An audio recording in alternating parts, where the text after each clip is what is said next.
Thousands of Lies, Wylie Aronow acknowledges long-time friendship with alt-right publisher. My interview with Yuga Labs and Bored Ape Yacht Club founder Gordon Gonner confirms a troubling alt-right connection. Note: this is an Amazon Polly speech synthesis of an article by Wave Ninja which appeared on their blog titled Surfing the Waves. It was paid for by me. Polly costs money, as I believe the content is that important. Wave Ninja noted that this article discusses sexual assault, racism, anti-Semitism, Nazism, fascism, misogyny, abuse, pedophilia, homophobia, and white supremacy. The rest of the text is as he wrote it. Pictured at top left, alt-right publisher Manuel Marrero with Yuga Labs co-founder Greg Solano several years ago. Pictured at right, Yuga co-founder Wylie Aronow in 2022. After I published my previous article, Yuga Labs founder Wylie Aronow, known by pseudonym Gordon Gonner, quickly reached out to me to provide a response to the questions posed at the end of my piece. My article described Wylie and Yuga's potential connections to the publisher and editor of alt-right publisher Expat Press. I am now able to confirm those connections. Through our conversation, Wylie confirmed that Manuel Marrero is a childhood friend who maintains contact with Wylie through 2022. Along with his co-founder Greg Solano, the two men bonded over their shared interest in literature. Wylie expressed sympathy towards Marrero and adamantly told me, he's also not a Nazi, FYI. But that misses the point. Even if Wylie doesn't think his friend is a Nazi, Marrero is more than friendly with Nazis. Via Expat, Marrero publishes another writer who is a self-proclaimed Nazi, fascist, and pedophile. Pedophilia appears in Expat's publishings dating back to 2013, but over the course of Expat's history, Marrero's published increasingly explicit sexual content involving babies and children. Expat and Marrero also heavily cross-publish with a white supremacist known to advocate for and perpetuate sexual and physical violence against women. This associate is identified by the ADL as a white nationalist and anti-Semite who dabbles in Holocaust denialism. He lavishes praise on Expat and promotes Expat writers by cross-publishing excerpts to his site. Marrero posted some of his Kali Yuga writings to this individual's white nationalist website. Marrero cross-promotes and maintains business relationships entwined with white supremacists. Embedded in Expat publishings are instructions to join secret chatrooms and hidden Telegram-style networks where ugly, bigoted anger festers. Marrero's platform is a gateway to hateful extremism. His personal writing is littered with racism, white supremacy, anti-Semitism, and pedophilia. Wylie Aronow considers this man to be his friend. Wylie's first written response. What follows are Wylie's responses to the initial questions I posed. Polynote: Polly has been instructed to read the questions posed by Wave Ninja in this same female voice, while the answers from Aronow will use a male voice. Hey dude, here's the answers to your questions. I would appreciate it if you updated the article with my entire response. Can you confirm or deny your involvement with Expat Press? If you were involved with Expat Press, to what extent have you retained a relationship with said organization? Greg and I have known the editor for years. He's an old childhood friend from Miami. We've never been involved with Expat beyond supporting our friend. The name Greg Solano appears published under Expat Lit J issue number 1. To what extent has Greg retained a relationship with Expat Press since that publication? When Greg was doing his MFA in creative writing, he would submit poems all over, and since our friend ran a literary journal, a couple were published there. Neither of us have read any of their books. Are the other founders, Karem and Zashan, aware of your association with Expat Press? Do they share any involvement with Expat Press? Karem and Zashan didn't grow up in Miami, so don't know the editor of that press. What is the story and full context behind the name Yuga Labs? Yuga Labs was both named for the Zelda character that turns people in 2D art and the term Sanskrit term Yuga, which means era. We were building for a new of the internet, Web 3, so the name worked both ways. As I've said, I practiced Hinduism, and then Buddhism, for years. Been a long time yogi, and have been practicing transcendental meditation for over a decade. The team decided not to publish my religious beliefs previously because frankly it's no one's business, and Greg was the one who came up with the idea to call the company Yuga after the Zelda character, the era that we live in, and the fact that it just sounds cool and mysterious. Note that I'm hardly the first Jewish liberal to get really into Eastern philosophy. See Ram Dass, Leonard Cohen, Allen Ginsberg, Sharon Salzberg, and MCA, Adam Yauch, of the Beastie Boys. There's nothing even remotely hateful about the term Kali Yuga. Anyone can Google it. It's the age we live in, according to me and a billion other people. Ryder just loves twisting everything into making us seem like Nazis. Just because some fringe internet racists try and co-opt something doesn't make the term something hate-related. It's like saying all Hawaiian shirts need to be cancelled cause some far-right assholes wear them. This is all a part of Ryder's troll.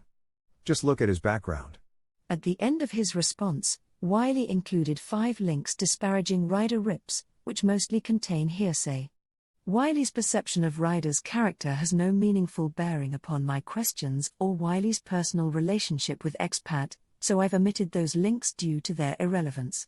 Epiphanies, Wylie's involvement with thousands of lies. Conspicuously absent from Wylie's answers was any acknowledgement of his name drop in Marrero's thousands of lies.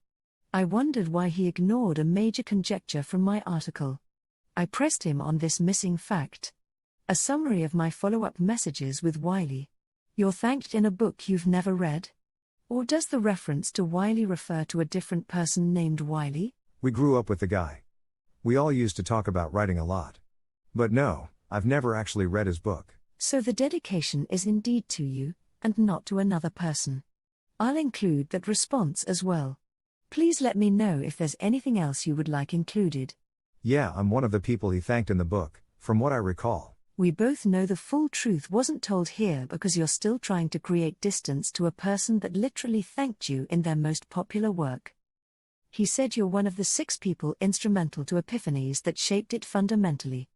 That's not the kind of thing I would say about a casual acquaintance. Are you being truthful about the nature of your relationship with expat and Manuel? You just grew up with him and talked about writing a lot, but never read his books or helped him create/publish work? I get it. At this point, Wylie requested that I call him via phone. Wylie eventually conceded that he is indeed thanked by Marrero in Thousands of Lies for his supporting contributions. Thousands of Lies, a troubling text. The contents of Marrero's personal fiction runs rampant with racism, anti-Semitism, pedophilia, white supremacy, misogyny and rape fantasies. I've curated a selection of some of the harmful ideas within Thousands of Lies. The book, which Wylie previewed in draft form, provided feedback, and was thanked by Marrero for being instrumental to epiphanies that shaped the book, fundamentally. Over 50 uses of the N-word and its variants, at least 6 uses of homophobic slurs. Dozens of references or descriptions of rape including incest and pedophilia, page 160, 261, and racially charged rape fantasies, page 265. I want to have CG's beautiful half-Jamaican babies. I don't especially want Asian babies, but as a white woman I have to think what's practical and what kind of currency I'm carrying if I opt for a donor. I wanna snag me a brute. It brings out the worst in me. I turn into an Amazonian vixen with special powers. I pounce on him like it's rape, and I plunge his throbbing member into my dripping, wide open. Censorship my own. Misinterpretation of Ave via derisive non-standard orthography, stylizing language to intentionally degrade black people. No black person, whatever the nappy fro on their head or the tone of their skin be, pack a package this. Cold and light, that bitch be crazy like only bitches be. Page 123. This wa'n't worth the attention. But Soulja Boy had some problems. He be mental. Came busting through Honky's old lady's house while she be at work, page 224. African American characters annexed as degrading and offensive stereotypes who submit sexually and socially to white characters. The girls are scum, they say, not people. They will rob you, take advantage of you, try and fuck you, ask you to play a song, and sometimes you have to put them in their place. One of them I wish I'd have fucked. A blue-black African with a boyfriend no doubt triple my size, Knuckles that'd notch flawlessly to my mandible, shredding my Adam's apple, make a mess of my smile. She was of model size, thin with rounded curves, and when she confidently sat on my lap during an intermission and asked me if I'd ever been with a black girl, she seemed genuinely offended when I snapped it off. She could have been one for a night. Page 49. In-depth, graphically explicit pedophiliac descriptions and references. I will not reprint these, but they are intense, abhorrent, and frequent. Anti-Semitic remarks including a reference to Super Jews, page 39, and pangs of Holocaust denialism, page 129. The Holocaust never ended. There are Jews who like to believe it only happened once, that the word is uniquely theirs. Marrero's more recent text published in 2019 also described Hitler as inspiring, and the first rock star who deployed the Third Reich to capture the big-nosed people and put them in camps. White supremacist language, if I was anything other than white, roots notwithstanding, the repercussions would have been out of your control. Remember when we had control? Me either, page 271.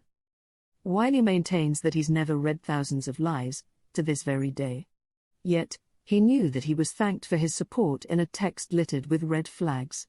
If you read and offer feedback to a writer who goes on to include your name in their acknowledgements for the epiphanies you provided, then you should review the published product, especially if you're aware that writer may hold controversial beliefs. There's clear danger around associating with or supporting someone who launders extremist ideologies through dissident publishing house. As one writer associated with Expat puts it, Expat publishes things you would never say out loud, attached to your name. Because that's the point. These men won't even publish their extremist work under their IRL identities. Many hide their hate behind anonymity and pseudonyms. A small handful of contributing writers appear clueless as to the more extreme fiction published by Expat. Their milder fiction provides Expat and the wider alt-right community with the professional cover to launder extremist and bigoted writing under the guise of upholding freedom of speech. Marrero and his companions together lament the difficulty of publishing, as a white man who must concede an apologetic tone to get published. But contriving shock literature as an excuse to use the N-word or rant excitedly about abusing women isn't a courageous defense of speech, it's a cowardly act of hatred. The true goal of an alt-right publisher like Expat is to provide a safe platform for extreme, hateful beliefs. In the end, Marrero is effectively establishing a network infested with bigotry, covertly creating and disseminating a cultural platform for neo-Nazis and white supremacists. Wylie Aronow considers this man to be his friend. The Kali Yuga connection. In Hinduism, the Kali Yuga refers to the final and present age of the world's cycle, generally regarded as an era of spiritual decline and darkness. Across 2021, speculation about the origin of the name Yuga Labs agitated over concerns that the name was selected in the nihilistic vein of modern alt-right misappropriation of the Kali Yuga. Yuga was silent.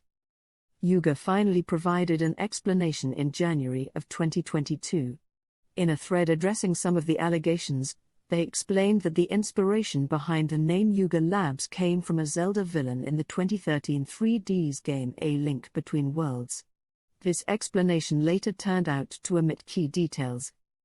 In their June 2022 letter from the founders, for the first time Yuga acknowledged their awareness of the Kali Yuga concept, writing, "Gordon spent a decade practicing Hinduism, and the Kali Yuga is the current era we are in according to Hinduism." This new admission showed that Wylie's decade-long spiritual practice held significance over a character from a video game he may not even have played. In his response to me, Wylie explained that this critical fact was omitted because frankly it's no one's business. If the connection to this word was so intimate and personal to the degree that he does not even feel comfortable publicly acknowledging his awareness of the concept, he should have chosen another name for his tech company. Wylie's request for religious privacy around his Hindu beliefs is in direct contradiction with his public persona in August 2020, where he plastered his Twitter profile with what appears to be a Buddhist spirituality reference. For the screenshot from A.T. Wilkinson's blog, Wylie also said his Twitter location in 2020 as the Kali Yuga. If the concept was meaningful enough to Wylie that he set it as his Twitter location, clearly it was vastly more intellectually significant to him than the Zelda character. The reference to Zelda was a circumstantial coincidence, which added texture to their name choice. They hid behind this layer in their initial explanation. Why? There's nothing hateful or insidious about the Kali Yuga within the concept's religious contexts. However, as Wylie acknowledges above, there are some fringe internet racists who have attempted to co-opt the term. Kali Yuga is referenced obsessively throughout Marrero's writing circa 2018-20. His interpretation has nothing to do with any authentic religious context. Instead, it appears as a nihilistic vision of apocalypse. Their temporal excavations opened a ripple, fucked everything up for everybody. Now they're lost to us, in a reality where Hillary Clinton is president, if you can believe it. But this is much worse. This is Kali Yuga, death drive on overdrive, something that's supposed to happen isn't happening, and God isn't happy. These earthquakes, these superstorms, mass killings, they're only going to get worse unless we rectify it. Ridiculous, I know, but that's what God is like. Everyone a husk, no place more indifferent to Kali Yuga shifting the earth, death drive on overdrive, now men are buckling under the pressure of utter statistical will, telluric ischars unpeeling the firmament, the junkie mindset, reprogrammed for permanent abuse of oneself and others, promotion of nihilism so stifling as to reduce all to a meaningless tandem hustle. Lucifer howled, I shall be redeemed, return the wretches to their primordial sea, return dominion to the sacked mother of chaos, Tiamat. The Vedic scriptures pertaining to Kali Yuga approximated the climax. I will lash the earth. I will rain indignities. I will bring the fall. Death drives, Lucifer, Hillary Clinton, mass killings, mother of chaos, lashing the earth. Does this sound like spiritual or cultural Buddhism/Hinduism? Or a nihilistic misappropriation of sacred concepts? Is it fair to wonder if conversations with Wylie influenced Marrero's conception of the Kali Yuga? Or if Wylie knew that Marrero and other members of his community were running wild with the concept towards nihilistic and bigoted ends? When Wylie mentioned fringe internet racists who co-opt the Kali Yuga, did he realize he was referring to his own friend? And if the two did cross-pollinate their ideas around the Kali Yuga, then what does that say about the choice behind the name Yuga Labs? Dubious, Wylie revises his written answers. Days after his first message, Wylie messaged me again, unprompted. He resubmitted the same answers to the same questions to update my post, this time with one significant change. He explained the rationale for his revision. I mostly added a few sentences. Since you felt it was dubious, I could be thanked in a book I haven't read. Dubious is a great way to describe how I walked away from these interactions. I'm dubious of Wylie's evasiveness and his ever-changing story. I'm dubious of his frequent omissions, revisions, deflections, falsehoods, and contradictions. Wylie added the following text to his response.